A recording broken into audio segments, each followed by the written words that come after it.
Our first recipient is Anne Maria Makhulu, Associate Professor of Cultural Anthropology and African American Studies.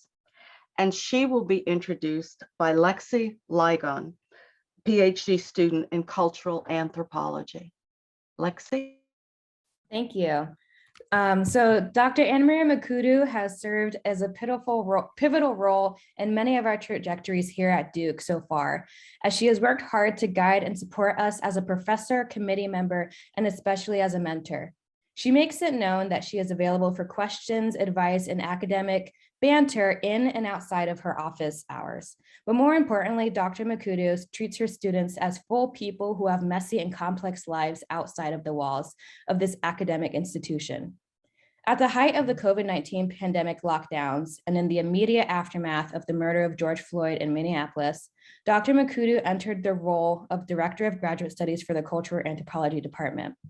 Dr. Makhulu handled this difficult social moment with a profound praxis of care that is emblematic of her attunement to the struggles and needs of her mentees. She is a generous and committed mentor to graduate and undergraduate students, regardless of their major, year, or departmental affiliation.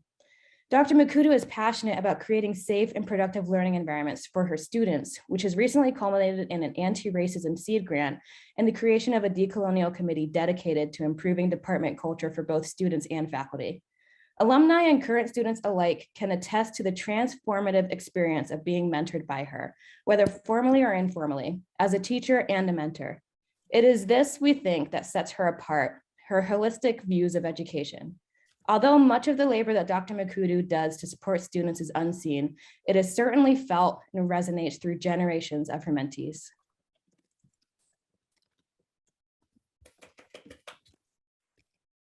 Thank you, Lexi. I really appreciate it.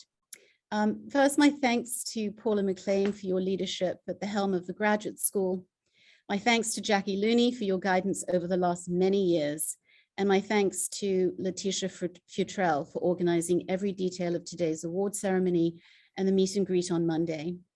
I'm especially grateful to those who enabled my nomination, including Louise Menkes, Chair of Cultural Anthropology, and the many graduate students past and present who wrote letters on my behalf.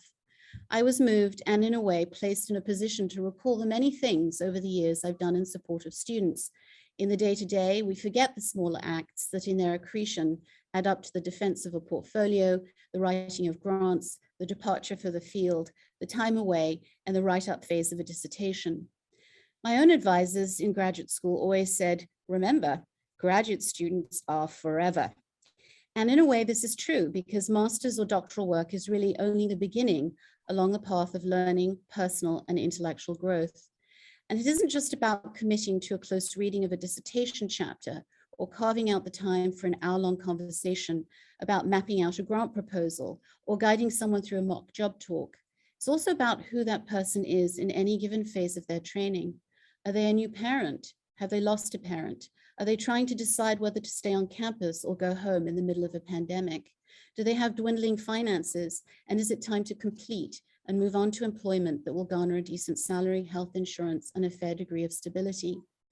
Mentoring is about listening to the several things that graduate students are thinking about inside and beyond the seminar room, away from desks, after the library closes, and when for all that is wondrous and enlightening and immensely stimulating about what it means to work on an idea for months and years, must also see to the necessities of life.